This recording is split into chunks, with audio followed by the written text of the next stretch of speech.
नजरों का इशारा हो जाए। जय राम जय राम जय राम जय जय राम। तेरी लगन में खो जाऊं चंद्र जी, तेरी लगन में खो जाऊं, दुनिया से किनारा हो जाए। एक बार जो रघुबर की नजरों का इशारा हो जाए। सिया राम जय राम जय राम जय जय राम। सिया राम जय राम जय राम जय जय। आरती श्री राम मायन जी की, कीरत कलित ललित शियपी की। गावती वेद पुरानी अष्टी दत्त, चवोता त्रितव धन को रत। मुनि जन धनी जन तन को तरबत, चार अर्थ तम पत तबई।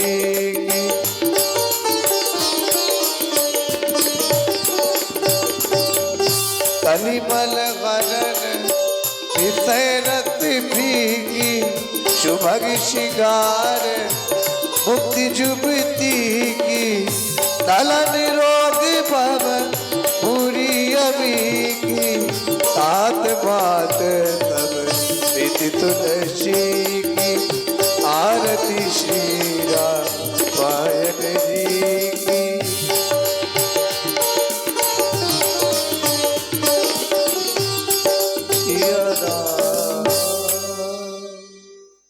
जय हो।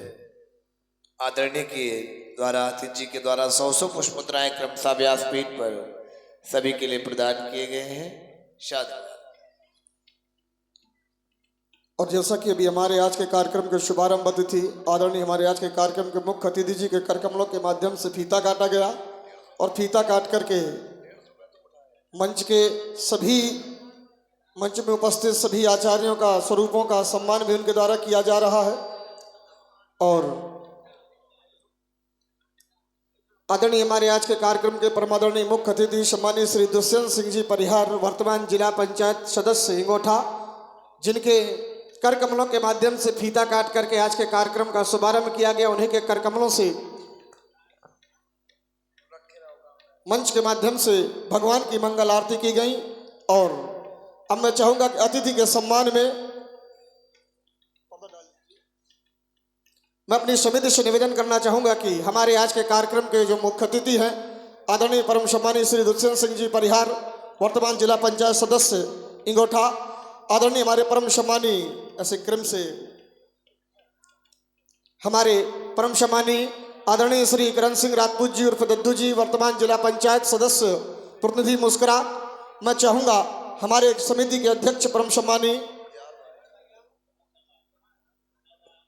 मैं अपने आदरणीय परम सम्मानीय हमारे समिति के वरिष्ठ मार्गदर्शक श्री पृथ्वीराज सिंह जी राजपूत जी से निवेदन करना चाहूंगा कि हमारे आज के कार्यक्रम के मुख्य अतिथि परमादरणीय परम सम्मानीय श्री दुष्यंत सिंह जी परिहार, वर्तमान जिला पंचायत सदस्य इंगोठा, आप उनका माल्यार्पण कर उनका मंच के माध्यम से सम्मान करें।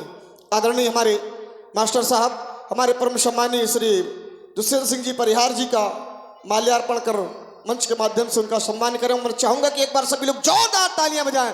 बोलिए श्री साढ़े बाबा की जय हो।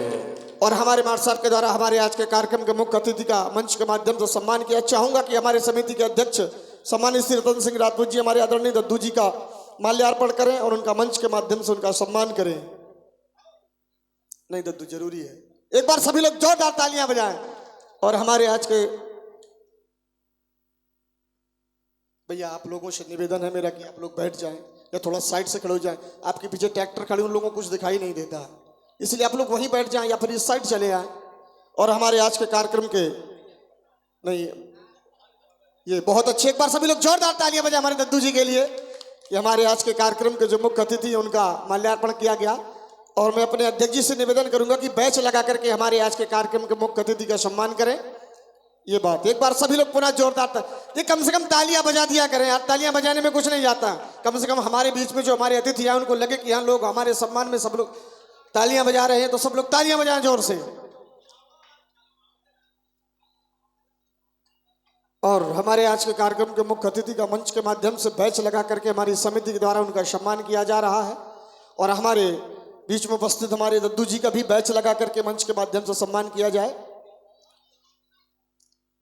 और देखिए बड़ा सुंदर सुखद अवसर है कि हमारे बीच में उपस्थित, बड़ा सौभाग्य का विषय है कि वर्तमान जिला पंचायत सदस्य इंगोठा परमादरणीय परम सम्मानीय श्री दुष्यंत सिंह जी परिहार जो इस समय हमारे बीच में मंच में उपस्थित हैं, जिनके द्वारा आज के कार्यक्रम का पुनर्शुभारंभ कराया गया। मंच के माध्यम से फीता काट करके तत्पश्चात भगवान के पावन दरबार में परमात्मा की मंगल आरती भी उन्हीं के कर कमलों के माध्यम से की गई। लीजिए अब मैं अपने आज के कार्यक्रम के मुख्य अतिथि जी से निवेदन करना चाहता हूं कि अपने हृदय उद्गारित वक्तव्यों को, अपने अनुभवों को समाज में एक पथ प्रदर्शक के रूप में हम सब तक साझा करें और हमारी समाज को एक नवीन दिशा प्रदान करें। हमारे आदरणीय आज के कार्यक्रम के मुख्य अतिथि परम सम्मानित श्री दुष्यंत सिंह जी परिहार जी, वर्तमान जिला पंचायत सदस्य इंगोठा। आवाज इसकी बढ़ा दीजिए।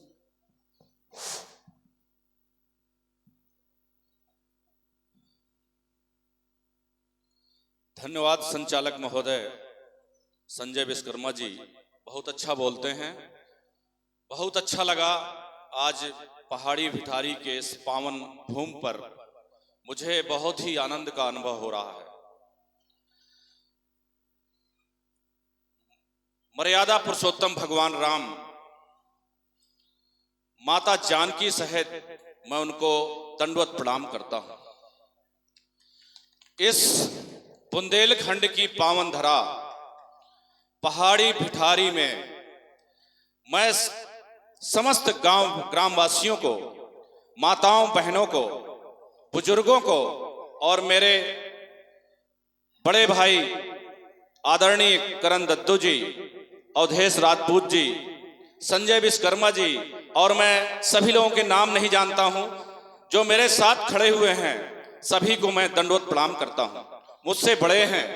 इस बुंदेलखंड की पावन धरा वो धरा है जहां प्रभु श्री राम ने 12 वर्ष तक रहकर ऊर्जा ग्रहण की, उसके बाद वो लंका पर चढ़ाई किए। अगर हमें लगता है बुंदेलखंड में नाते और उनको वो ऊर्जा नहीं मिलती तो हो सकता है कि भगवान राम रावण को मारने में असफल होते, लेकिन ये बुंदेलखंड की वो धरा है जहां भगवान राम ने 12 वर्ष बिताए हैं। ये बहुत ही हर्ष का विषय है कि इस बुंदेलखंड में ही भगवान राम आए, और चाहते तो वो उत्तराखंड में भी जा सकते थे, हरिद्वार, ऋषिकेश कहीं भी जा सकते थे, लेकिन उन्होंने बुंदेलखंड को ही चुना। ये हमारा परम सौभाग्य है। प्रिय साथियों, मैं इस ग्राम के समस्त ग्रामवासियों से ये आग्रह करूंगा कि खाली इस रामचरितमानस के जो पात्र हैं उनको केवल कथा ही ना समझें, उस पर आचरण भी करें। प्रिय साथियों, अगर हम आचरण करेंगे तो ये हमारा नया भारत आज विश्व गुरु बनेगा, क्योंकि भगवान राम की ये पवित्र भूमि है। सभी लोग जो मन से देख रहे हैं इसको देखें ही नहीं, खाली उसका अनुकरण भी करें। प्रभु गोस्वामी तुलसीदास जी भी इस बुंदेलखंड में पैदा हुए हैं, राजापुर में पैदा हुए, और उन्होंने रामचरितमानस की रचना की। इतनी सुंदर रचना की, शायद हमें लगता है कि कोई दोबारा ऐसा कुछ भी नहीं, ऐसा कोई पात्र नहीं होगा, न कोई ऐसा कवि होगा जो उस तरह की रचना कर सके। उन्होंने लिखा है, गुरु ग्रह गए पढ़न रघुराई, अल्पकाल विद्या सब पाई, प्रात काल उठ गए रघुनाथा, मात पिता गुरु नाम ही माथा। अगर इस चीज का अनुकरण करें तो हमारे समाज, हमारा घर, वो मंदिर जो हम भवन कहते हैं, घर कहते हैं, वो घर नहीं होगा, वो मंदिर बन जाएगा। अगर घर के सभी सदस्य बुजुर्गों का सम्मान करें। प्रिय साथियों, एक छोटी सी कहानी मुझे याद आ रही है, मैं उसको आपके सामने बताता हूं कि प्रभु कैसे हैं। एक समय की बात है जब भगवान राम को वनवास हुआ और वो अयोध्या से चलकर चित्रकूट की तरफ आ रहे थे तो भरद्वाज मुनि के आश्रम में पहुंचे और उन सब कुछ जानते हुए भी भरद्वाज मुनि से कहते हैं मुझे ऐसा कोई स्थान बताइए जहां मैं 14 वर्ष वनवास काट सकूं।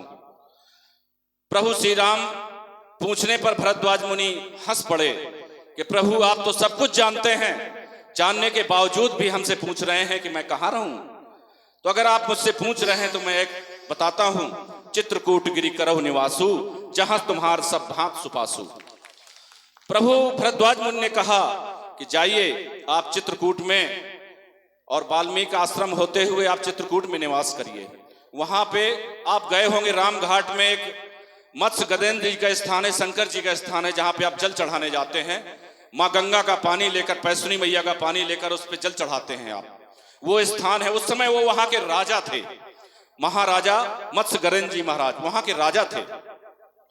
तो भगवान राम ने लखन लाल जी को भेजा कि भैया लखन आप उस स्थान पर जाइए जहां यहाँ पे राजा निवास करते हैं, उस जगह पे जाकर उनसे अनुमति ले आइए कि हम राजा दशरथ नरेश 14 वर्ष के वनवास, माता अपने पिता की आज्ञा मानकर हम 14 वर्ष के वनवास के लिए आपके राज्य में आए हैं, आपकी क्या आज्ञा है, हम रहें कि ना रहें।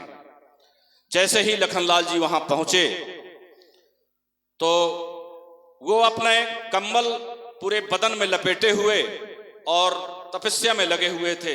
जैसे ही उन्होंने बोला प्रभु हम आपके राज्य में 14 वर्ष के वनवास के लिए आए हैं, हमारे पिता ने हमको 14 वर्ष का वनवास दिया है, हमें रहने के लिए ये जगह अति उत्तम समझ में आई है, इसलिए हम आपके राज्य में रहना चाहते हैं, आपकी क्या आज्ञा है। महाराजा मत्स्य गजेंद्र जी का उत्तर देखिए, वो खड़े हो गए, उनके बदन में कोई कपड़ा नहीं था और वो कंबल को उन्होंने फेंका और नाचने लगे।